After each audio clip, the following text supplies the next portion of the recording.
Horton's World welcomes you. Halloween, a night of costumes and candy, a night for thrills and chills, but beneath the surface, a darker history lingers.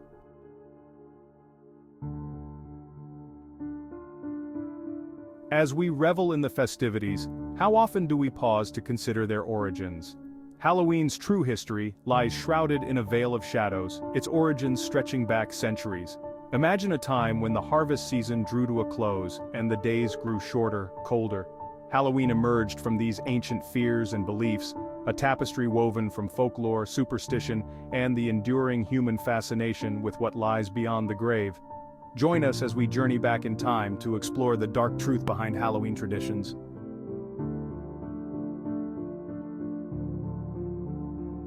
Our journey begins over 2,000 years ago in the heart of ancient Celtic lands, with a festival known as Samhain. This wasn't just a celebration, it was a pivotal point in the year, a time when the natural and supernatural worlds intertwined. For the Celts, this shift in seasons wasn't just about the weather, it was a spiritual transition. This time of year, when the veil between the living and the dead was at its thinnest, was known as Samhain.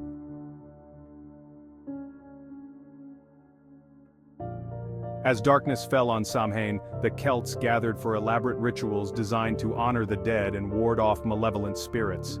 Huge bonfires, symbols of purification and protection, blazed throughout the countryside. Offerings of food and drink were made to appease the spirits, and divination rituals were performed to gain insight into the future. The Celts believed that by communing with the dead on this night, they could gain wisdom, protection, and a glimpse into the mysteries of life and death. To protect themselves from harm, the Celts wore costumes, often made from animal skins and heads, and masks to disguise themselves from wandering spirits. Imagine the scene: flickering firelight dancing across grotesque masks, the air thick with the scent of smoke and the murmur of ancient chants.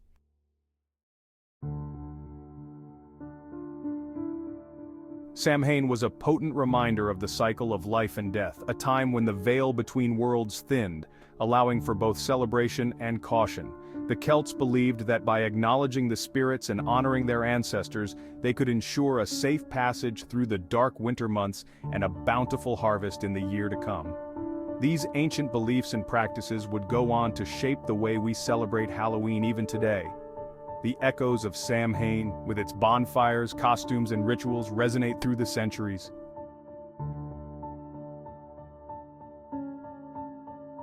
As centuries passed and the Roman Empire expanded its reach, Celtic traditions encountered a new force: Christianity. The Romans, seeking to consolidate their power, recognized the strategic advantage of assimilating local customs into their own.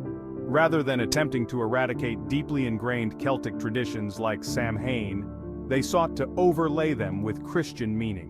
One of the most significant developments in this transformation was the establishment of All Hallows' Eve. In the 7th century, Pope Boniface IV designated November 1st as a day to honor all Christian martyrs. By associating a Christian holiday with a time already steeped in traditions honoring the dead, the Church sought to assimilate and ultimately Christianize these ancient practices.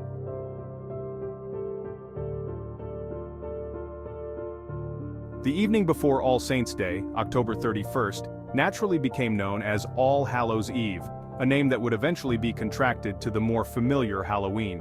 This strategic alignment of dates did little to quell the ancient beliefs and practices associated with Samhain. The fusion of Celtic and Christian traditions resulted in a unique blend of beliefs and practices.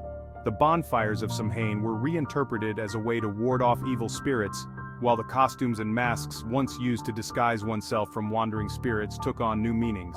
Trick-or-treating, a tradition that would later become synonymous with Halloween, also has roots in this period.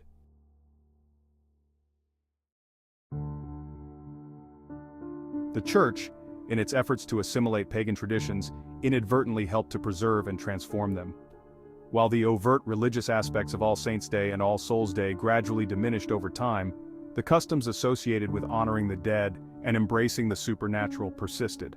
The Protestant Reformation of the 16th century had a significant impact on Halloween celebrations, particularly in areas where Protestantism took hold. However, the secular aspects of Halloween, such as costumes, bonfires, and festive gatherings, proved more resilient and continued to thrive in many communities. As Halloween transitioned from a primarily religious observance to a more secular holiday, it became a canvas upon which people could project their own beliefs, fears, and desires.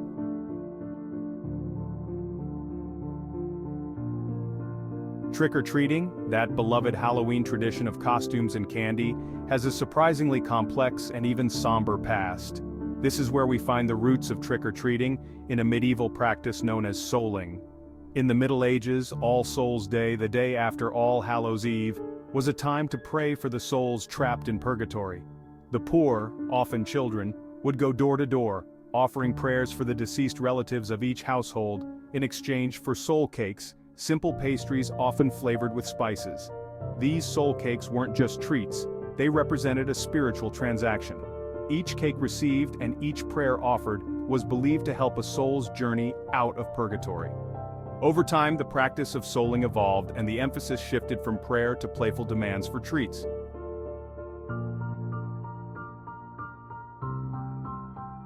This evolution wasn't always smooth. As the tradition morphed, a new element emerged, the threat of mischief if treats weren't provided.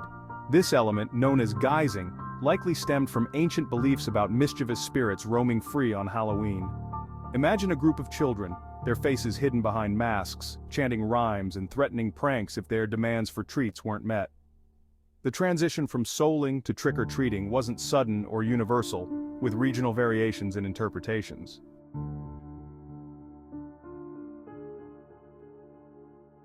Today, the echoes of souling can still be found in the costumes, the door-to-door ritual, and the act of offering treats. What was once a solemn practice, a way to engage with the afterlife and ease the suffering of souls, has transformed into a night of playful fun, costumes, and candy. The fear of spirits and the desire to appease them have given way to the joy of dressing up and the thrill of a sugar rush. Beneath the surface of costumes and candy lies a rich tapestry of history, a reminder of our enduring fascination with the supernatural.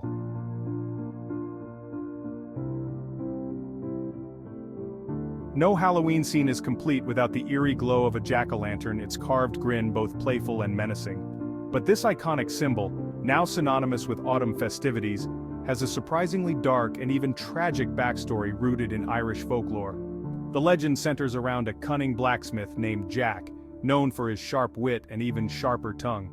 One fateful night, Jack encountered the devil himself. Thinking fast, he challenged the devil to a wager. If the devil could turn himself into a coin, Jack would willingly accompany him to the underworld. The devil, intrigued by Jack's audacity, agreed.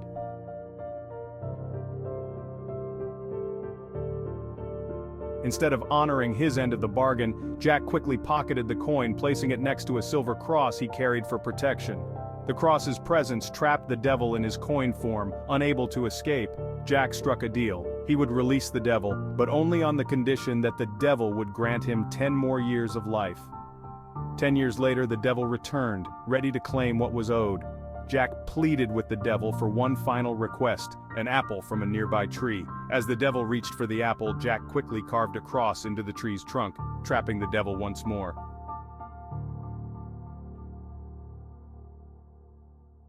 Now, at Jack's mercy a second time, the devil was forced to make another deal. In exchange for his freedom, he would never claim Jack's soul, condemning him to an eternity of wandering the earth. Years later, when Jack finally met his end, neither heaven nor hell would claim his soul. Denied entry to both realms, Jack was condemned by the devil to wander the darkness for eternity, his only light a burning ember placed inside a hollowed-out turnip to guide his way. When Irish immigrants began arriving in America in the 19th century, they brought the legend of Stingy Jack and the tradition of carving turnips with them. However, they soon discovered that pumpkins, native to America, were far more plentiful and easier to carve, leading to the adoption of the pumpkin as the preferred canvas for jack-o'-lanterns.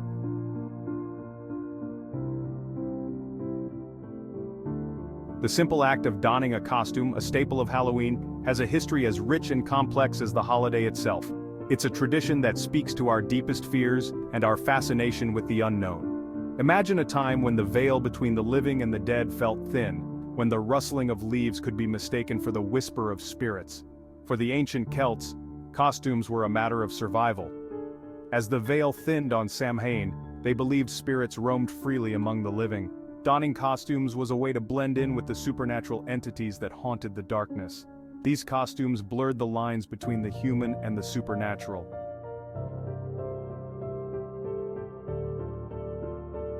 As Christianity spread throughout Europe, the ancient traditions of Samhain gradually intertwined with the newly established All Hallows' Eve.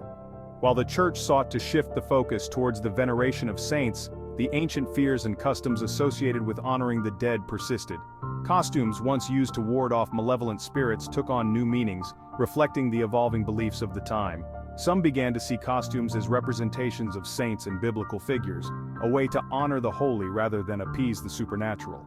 The practice of souling, where people would go door to door offering prayers for the dead in exchange for food or money, further influenced the evolution of costumes. Children, dressed as angels or saints, would roam the streets, their presence a reminder of the souls in purgatory and the need for prayer and charity. This tradition, while rooted in Christian beliefs, still carried echoes of the ancient practice of appeasing spirits, blurring the lines between the sacred and the supernatural. Imagine the scene, the hushed whispers of prayers mingling with the rustling of leaves, the flickering candlelight revealing the painted faces of children dressed as angels, their presence a reminder of the unseen world and the enduring power of belief.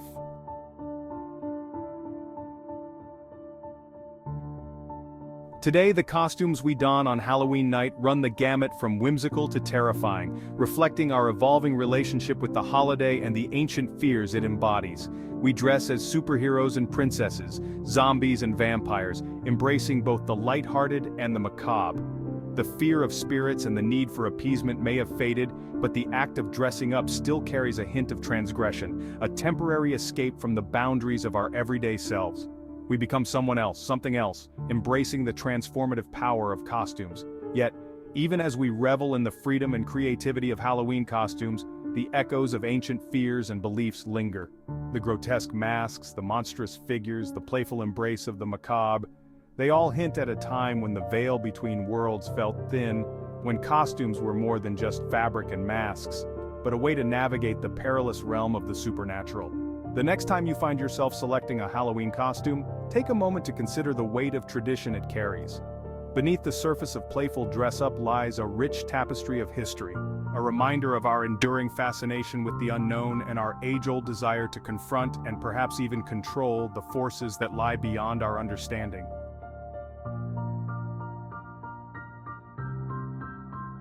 As we've journeyed through the shadowy history of Halloween, from the ancient rituals of Samhain to the modern-day spectacle of costumes and candy, one thing becomes clear: this holiday is a testament to the enduring power of belief, tradition, and our complex relationship with the unknown. What began as a time of genuine fear and reverence, a desperate attempt to understand and appease the forces of the supernatural, has transformed over centuries into a celebration of imagination, community, and playful transgression. The bonfires that once warded off malevolent spirits now illuminate the laughter of children trick-or-treating. The costumes once worn for protection and disguise now serve as expressions of creativity and individuality, and the fear of the dead, once so palpable, has given way to a playful embrace of the macabre, a chance to confront our deepest fears in a safe and controlled environment.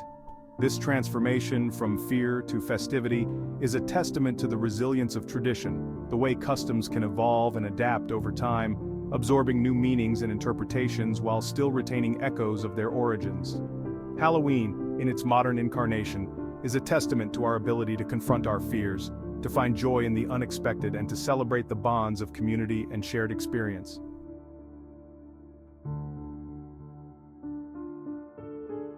Yet even as we embrace the lighthearted spirit of Halloween, the echoes of its ancient past still linger. The flickering glow of a jack-o'-lantern evokes the legend of Stingy Jack, his wandering soul a reminder of the consequences of greed and deceit.